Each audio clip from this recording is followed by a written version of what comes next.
रतलाम के एक गांव में हिंदू पलायन को मजबूर, धार्मिक टीका टिप्पणी से बिगड़ा माहौल। 60 हिंदू घरों पर लिखा मकान बिकाऊ है। रतलाम, यहां से 12 किलोमीटर दूर सुराना गांव 2 दिन से सुर्खियों में है। हिंदू मुस्लिम आमने सामने हैं। हिंदुओं ने चेतावनी दी है कि वे गांव से पलायन कर देंगे, अपनी पुश्तैनी संपत्ति बेच देंगे, क्योंकि मुस्लिम प्रताड़ित कर रहे हैं। दरअसल धार्मिक टीका टिप्पणी से सुराना गांव का सांप्रदायिक सौहार्द बिगड़ गया है। हिंदुओं ने अपने घरों पर मकान बिकाऊ है लिखना शुरू कर दिया है। हालांकि यह बात पता चलते ही सरकार हिल गई है। सुराना 1588 की आबादी वाला गांव है। 60% मुस्लिम हैं, बाकी हिंदू और अन्य। हिंदुओं में अधिकतर जाट हैं, तेली, धाकड़ और दलित भी हैं। गांव में दोनों ही समुदायों के लोगों का पेशा खेती और पशुपालन है। गांव के बुजुर्ग नाथूलाल और बाबूलाल जाट बताते हैं कि गांव में पहले कभी धार्मिक सौहार्द नहीं बिगड़ा। नई उम्र के लड़के अब छोटी छोटी बातों पर आपस में उलझ रहे हैं। 20-25 साल पहले सुराना गांव में मुस्लिम आबादी कम थी, लेकिन पिछले कुछ सालों में मुस्लिम समाज की आबादी बढ़कर 60% हो गई। गांव के हिंदू घर पर लिखा मकान बिकाऊ है। गांव में सरकारी जमीन पर अतिक्रमण की शिकायत और सोशल मीडिया पर एक दूसरे के धर्म पर आपत्तिजनक टिप्पणियां किए जाने के बाद से विवाद शुरू हुआ है। दोनों धर्म के युवाओं में 2 सालों से तनातनी जारी है। पिछले दिनों गांव के मुकेश जाट और मुस्लिम समाज के युवकों के बीच विवाद हो गया था। ताज़ा विवाद का कारण सोशल मीडिया पर आपत्तिजनक टिप्पणी करने पर गांव के हिंदू संगठन से जुड़े हुए मुकेश जाट ने मुस्लिम युवकों के विरुद्ध प्रकरण दर्ज करवाया था। इसके बाद 16 जनवरी को गांव के ही मयूर, हैदर और सद्दाम का मुकेश से विवाद हो गया। इसकी शिकायत करने मुकेश अपने साथियों के साथ बिलपांक थाने पर गया हुआ था। मुस्लिम युवक 4 व्हीलर से मुकेश के मोहल्ले में झगड़ा करने के लिए पहुंच गए थे। बिलपांक थाना पुलिस ने इस मामले में दोनों पक्षों के विरुद्ध कार्रवाई की थी। इसी से आहत मुकेश और गांव के अन्य लोग जनसुनवाई में एसपी से शिकायत करने पहुंचे। एसपी गौरव तिवारी ने शिकायत करने पहुंचे लोगों को धार्मिक सद्भाव नहीं बिगाड़ने की हिदायत दी। इस पर असंतुष्ट होकर हिंदू परिवारों ने मुख्यमंत्री के नाम ज्ञापन सौंपकर 3 दिन में गांव से पलायन करने की चेतावनी दे डाली। गांव के 55 से 60 हिंदू घरों पर मकान बिकाऊ और पलायन की बात लिखी गई है। हिंदू परिवारों ने कहा मुस्लिमों के लड़के कर रहे विवाद। हिंदू परिवारों ने कहा कि छोटी छोटी बातों को लेकर उनसे मुस्लिम समाज के युवक विवाद कर रहे हैं। उनके मोहल्ले में तेज रफ्तार से वाहन चलाकर विवाद के लिए उकसाने की कोशिश करते हैं। गांव के धार्मिक स्थल के पास गंदगी करने और शासकीय जमीन पर अतिक्रमण मुस्लिम समाज के लोगों ने कर रखा है। हालांकि इस दौरान यह बात निकल कर आई कि गांव में 2 साल पहले तक कोई विवाद नहीं था। दोनों धर्म के लोग साथ रह रहे थे, लेकिन नई पीढ़ी में टकराव बढ़ने लगा।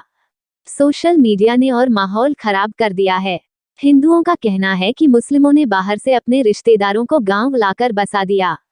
इसकी वजह से उनकी आबादी तेजी से बढ़ी है। मुस्लिम समाज के प्रतिनिधियों ने कहा युवकों का आपसी विवाद। वहीं मुस्लिम समाज के लोगों ने बताया कि वर्षों से वह सांप्रदायिक सद्भाव के साथ गांव में रह रहे हैं। युवकों के बीच हुए निजी विवाद को सांप्रदायिक रंग देने की कोशिश की जा रही है। ग्रामीणों से चर्चा के बाद कलेक्टर कुमार पुरुषोत्तम ने कहा कि गांव में सांप्रदायिक सौहार्द बनाने के लिए दोनों पक्षों के लोगों से विस्तृत बातचीत की गई है। दो लोगों की एक समिति प्रशासनिक अधिकारियों के साथ बनाई गई है। गांव में आपराधिक रिकॉर्ड वाले लोगों पर जिलाबदर की कार्रवाई की जाएगी। सरकारी जमीन पर सभी अतिक्रमण को हटाने की कार्रवाई 1 महीने में पूरी की जाएगी। गांव में धार्मिक माहौल बिगाड़ने वाले किसी भी व्यक्ति को बख्शा नहीं जाएगा और ऐसा काम करने वालों पर चौतरफा कार्रवाई की जाएगी। एसपी गौरव तिवारी ने कहा कि पुलिस और प्रशासन धार्मिक माहौल बिगाड़ने वालों के विरुद्ध सख्त कार्रवाई करेंगे।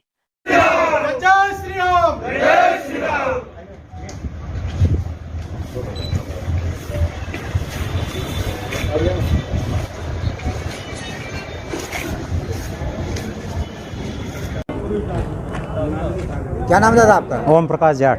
जाट साहब, आज यहाँ आपके गांव के बहुत सारे लोग आए हैं। किस परेशानी को लेकर यहाँ आए आप? ये सब हमारे गांव में क्या है साहब, कोई आए दिन मतलब ये लोग मुस्लिम लोग मतलब झगड़ा करते हैं। अभी 16 तारीख के दिन मुकेश को मारने के लिए घर पे आए और हमने रिपोर्ट जब डालने गए तो साहब 151 मुकेश पे भी लाद दी और वो सामने वाले पे भी 151 लगा दी। और हम आज राजेंद्र सिंह जी लुनेरा जो बीजेपी के अध्यक्ष हैं उनके पास में आए थे, विधायक महोदय के पास में आए थे। इन्होंने समय लिया एसपी साहब से, तो एसपी साहब ने बोला कि भेज दो इनको। तो हम गए थे साहब वहाँ पे, तो अंदर तो 4-5 जने थे साहब, मैं था, मुकेश था और सुरेश जी पांचाल थे और दशरथ था। तो हम जैसे ही बोले साहब के कहाँ से, तो कोई सुराना से, तो कोई वहाँ पे तो दादागिरी तुम ही कर रहे हो और भाग जाओ यहाँ से। क्या है यहाँ पे, हाथ पग तोड़वा देंगे या मकान तुम्हारा तोड़वा देंगे। कानून सबके लिए लागू है, हम भी जानते हैं इस चीज़ को कि कानून सबके लिए लागू है, लेकिन हमारा रेसा ही अगर कम है वहाँ पे, न प्रशासन के भी अगर मदद नहीं मिला साहब, तो हमारा 40% घर है वहाँ पे, 60% मुस्लिम समाज के हैं। तो इसलिए हमने ये सोचा कि भाई 3 दिन का कलेक्टर साहब से निवेदन करने आए हैं कि 3 दिन में या तो ये समस्या का हल हमारी प्रशासन सुने, 3 दिन में अगर नहीं सुने तो फिर हम तो गांव खाली करने के लिए मजबूर हैं और हम कर रहे हैं साहब। क्या करेंगे, बाल बच्चे लेके बैठे हैं साहब, सब परिवार, हम खेती किसानी वाले लोग हैं, हम झगड़ा करने वाले लोग तो है नहीं और संख्या में भी कम है। तो हम तो यूपी में वो जो केरोना गांव है उस स्थिति में आ गए साहब, वहाँ पे भी हिंदू पलायन की ओर हुआ है पहले। तो हम भी करेंगे साहब 3 दिन में। प्रशासन के पास में आए हैं कि यह जगह हमें रतलाम में कहीं पे भी पट्टे दे दे तो हम यहाँ रहने लग जाएं, कम से कम स्वस्थ यहाँ पे, तो हमारा जीवन तो सुरक्षित रहेगा। ये जोर से बोलिए। क्या नाम सर आपका? मुकेश जाट सुराना। सुराना जी, आज कुछ विवाद हुआ है आपके साथ में, कुछ क्या पूरा मामला, आज यहाँ क्यों आया? सर, हमारा ये निवेदन है कि पूर्व में से भी ये मतलब मोमेडन लोग आए दिन लड़ाई कर रहे हैं और हमारा हिंदू धर्म को पराजित कर रहे हैं। आए दिन वहाँ बजरंग दल का भी झंडा जलाया था और जहाँ तेजाब जी के मंदिर के सामने जुझार बाबू जी का ओटला बना है, वहाँ उन्होंने लोगों ने मोमेडन द्वारा अतिक्रमण करके मतलब इन्होंने लेड बात बनाई उस और सरकारी ज़मीन पे मकान और किराना की दुकान बनाकर अवैध कब्जा करा इन लोगों ने। तो हमने आवेदन दिया था तो कहीं भी नहीं सुना दिया। उसके हिसाब से इन लोगों ने रंजिश निकालने के लिए अभी परसों मैं जब घर के बाहर बैठा था तो वहाँ एक व्यक्ति मयूर खां पिता इकबाल खां करके आया और उसने मुझे जान से मारने की धमकी दी। और धमकी इसलिए दी कि पूर्व में जब शिवाजी महाराज और अपने योगी जी के ऊपर उन्होंने पोस्टर डाली थी, उसके खिलाफ मैंने FIR बिलपांग थाना में करी थी, जो अभी कार्रवाई भी नहीं हुई उस पर। तो उसके हिसाब से मुझे मारने के लिए आया था कि बोले जान से मार दूंगा। फिर हम थाने गए तो हम थाने ने रिपोर्ट डलाई, तो रिपोर्ट में बराबर उन्होंने दारा लगा के उसको भी छोड़ दिया और मुझे भी छोड़ दिया। कार्रवाई उन पर कुछ भी नहीं हो रही। और ये मामला जब चला और हमारे विधायक जी और माननीय अध्यक्ष जी महोदय से जब बात हुई थी तो जिला अध्यक्ष जी राजेंद्र सिंह जी लुराना जी ने बोला कि बोले मैंने फ़ोन लगा के बताया एसपी को, आप जाके मिल लो उनसे। तो हम जब हमारे गांव के वरिष्ठ पटेल साहब और हम और दशरथ जाट तीनों मिलने के लिए एसपी साहब के पास गए तो वहाँ अभद्र व्यवहार करके बोला आप यहाँ से भगो। और पटेल साहब और आप और तीनी का मकान और गाँव के जितने भी जो हैं हिंदू समाज ज़्यादा चले हैं तो आप सबको रासूका लगा दूँगा और मकान टुड़वा दूँगा और तुम्हारी ज़िंदगी ख़राब करा दूँगा। तो साहब हम आए दिन हम प्रशासन को अवगत करा के काम और हम भरोसा रखते हैं प्रशासन पे। हमारे साथ आज तक कोई भी न्याय नहीं हुआ है। तो हम आज इसलिए कलेक्टर ऑफिस पे ज्ञापन देने के लिए आए हैं कि हमारे साथ अन्याय हो रहा है। हम 3 दिन में अगर ये कार्रवाई नहीं होती है, 3 दिन में हम तो यूँ भी सुराना छोड़कर पलायन कर रहे हैं। बस यही निवेदन है। और आए दिन ये मोमेडन लोग जान से मारने की धमकी और छोटे छोटे बच्चे को और बड़े को टारगेट बना के केस बनवा रहे हैं ताकि इन पे कुछ भी पढ़ाई में या इन पे मतलब ये हिंदू समाज का एक नियम है कि हिंदू समाज को कैसे भी करके जो है टारगेट बनाते हैं कि पढ़ाई में डिस्टर्ब हो, हर चीज़ में डिस्टर्ब हो। तो ये आए दिन हथियार लेके भी मतलब घूमते हैं। बस पलायन की बात की ग्रामीणों तो किस तरह से आप हिदायत देंगे, मौके पे चाहेंगे, क्या कुछ खास करने की तैयारी है प्रशासन की ओर से? देखिए, सुराना गांव में हिंदू मुसलमान सभी एक साथ मिलकर बरसों से रहते आ रहे हैं और ये हमारे देश की सबसे बड़ी विशेषता है कि हम सभी धर्मों सभी संप्रदायों के लोग एक साथ मिलकर रहते हैं। छोटे मोटे विवाद अगर कहीं होते हैं तो उनको बैठ के सुलझाया जाता है और हम लोग कोशिश करेंगे। आपकी समस्या गांव की क्या है, हम निश्चित रूप से बहुत जल्दी एक दल बनाकर गांव में जाएंगे, होगा तो हम खुद भी जाएंगे और वहाँ ग्रामीणों से बैठ के बात करेंगे। ऐसा कोई मुद्दा नहीं है, कोई विस्थापन वाली बात नहीं। गृहमंत्री बोले किसी में हिम्मत नहीं कि वो सुराना को कैराना बना दे। रतलाम जिले में हिंदुओं के गांव छोड़कर जाने की चेतावनी से सरकार में हड़कंप मच गया। एसपी कलेक्टर बुधवार सुबह भारी फोर्स के साथ सुराना गांव पहुंच गए। यहां दोनों धर्म के लोगों से बात की। अफसरों ने चौपाल में कहा कि गांव में पुलिस चौकी बनेगी। जिन लोगों पर 3 अपराध दर्ज हैं, उन्हें जिलाबदर किया जाएगा। 1 महीने में सभी अवैध कब्जे तोड़े जाएंगे। इधर गृह मंत्री नरोत्तम मिश्रा ने कहा कि मध्य प्रदेश शांति का टापू है, यहाँ कोई भी भय का वातावरण नहीं बना सकता है। मिश्रा ने कहा कि सुराना को कैराना बनाने वाले लोग मध्य प्रदेश में हैं, तो वे जान लें कि यहाँ भाजपा की सरकार है। किसी में हिम्मत नहीं है कि वह सुराना को कैराना बना दे। कलेक्टर एसपी तत्काल मौके पर पहुंच गए थे। अस्थायी पुलिस चौकी बना दी गई है। गांव में अतिक्रमण की छोटी छोटी समस्याएं हैं, जिसका प्रशासन दोनों समुदाय के लोगों को साथ लेकर समाधान करेंगे। इस पूरे मामले का पटाक्षेप हो चुका है।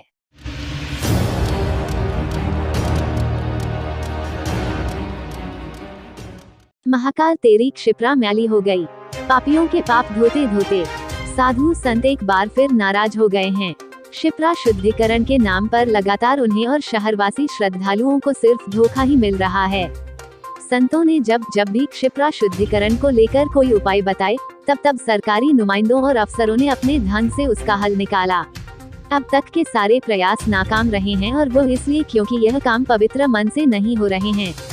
जिनके मन मैले हों, वे काम भी वैसा ही करेंगे। यह आसानी से समझा जा सकता है। क्षिप्रा का पानी काला हो गया है, वह आचमन करने लायक तक नहीं रहा। अगर संतों को यह कहना पड़ रहा है कि यदि वक्त पड़ा तो वे जल समाधि लेंगे, तो यह साबित कर रहा है कि उज्जैन के कर्णधारों के पाप का घड़ा अब भर गया है। एक संत के यह शब्द ही पापियों के पाप यानी भ्रष्टाचार की पूरी कहानी कह देते हैं कि यह पानी नहीं है, यह प्योरली ड्रेनेज वाटर है। प्रशासन आंख बंद करके पाप कर रहा है।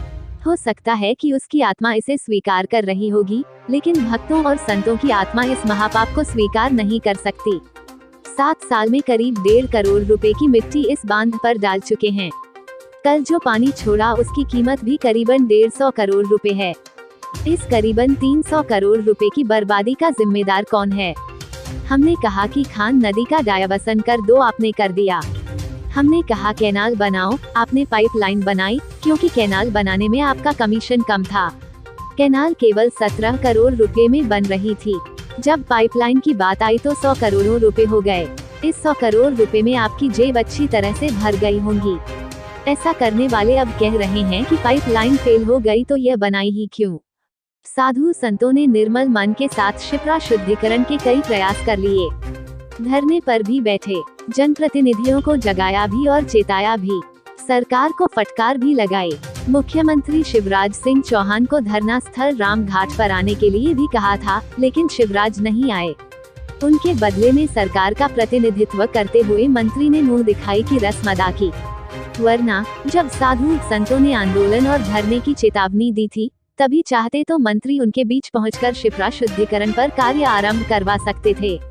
ऐसा नहीं हुआ। जब साधु संतों का आंदोलन बढ़ता हुआ दिखाई दिया और जन समर्थन साधु संतों के पक्ष में नजर आया, तब कहीं जाकर सरकार के नुमाइंदे मंत्री साधु संतों तक पहुंचे, वह भी बेमन से। पूरा माहौल दिखावटी तौर पर ऐसा बना दिया गया मानो अब क्षिप्रा का शुद्धिकरण होकर ही रहेगा। कहते हैं मन में पाप हो तो कुछ भी शुद्ध नहीं हो सकता।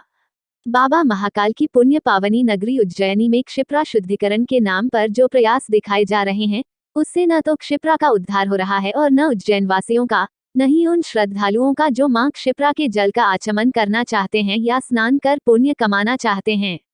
वैसे भी स्पष्ट है पापियों ने क्षिप्रा शुद्धिकरण के नाम पर अब तक तो सिर्फ दिखावा ही किया है। पावन क्षिप्रा नदी में इंदौर से आ रही खान नदी का गंदा पानी लगातार मिल रहा है। देवास के उद्योगों का प्रदूषित पानी भी उसे गंदा कर रहा है। उज्जैन के सीवरेज का पानी भी क्षिप्रा को प्रदूषित कर रहा है, परंतु इन सारे प्रदूषण से ज्यादा खतरनाक है पापियों का विषैला मन, जो क्षिप्रा शुद्धिकरण में कहीं न कहीं बाधक है। सरकारी मशीनरी शुद्ध मन से क्षिप्रा का शुद्धिकरण नहीं कर रही है। 2 दिन पहले त्रिवेणी पर मिट्टी का बना हुआ बांध का एक हिस्सा फिर ढह गया। यह तो चलता ही रहेगा। इससे क्षिप्रा का शुद्धिकरण तो नहीं होगा, परंतु काली कमाई के अवसर जरूर नेता और नौकरशाहों के बने रहेंगे। संतों के धरने के बाद एक हफ्ते ऐसा माहौल बनाया गया मानो अब सरकार प्रण प्राण से शिप्रा के शुद्धिकरण के लिए जुट गई है। मंत्री मोहिनी मंत्र फूंक कर खिसक लिए। उज्जैन ने जिस नेता को विधायक से मंत्री तक यानी सरकार का हिस्सा तक बनवा दिया, उन्होंने दिखाने के लिए तो सारे प्रयास किए, उनका मन भी शिप्रा शुद्धिकरण में नजर नहीं आ रहा है। इंदौर की खान नदी में गंदा पानी न मिले इसके लिए कुछ फैक्ट्रियों पर एक्शन कर दी गई और इंदौर पर ही यह जिम्मेदारी ढोलकर की खान नदी में गंदा पानी न बहे अपने कर्तव्यों की इतिश्री कर ली गई। खान नदी और औद्योगिक क्षेत्रों के प्रदूषण से ज्यादा तो मैला मन उनका नजर आ रहा है जो संतों के शिप्रा शुद्धिकरण के प्रयास को खत्म करने में लगे हुए हैं। वे सिर्फ दिखाना चाहते हैं कि हम शिप्रा का शुद्धिकरण करने जा रहे हैं। सरकार में बैठे ऐसे लोगों के मन मैले हैं। शिप्रा में जितना गंदा पानी खान नदी और प्रदूषण का है, उससे कहीं अधिक शिप्रा इन पापियों के पाप धोते धोते ही मैली हो गई है। कांग्रेस नेत्री का जल सत्याग्रह करेगी।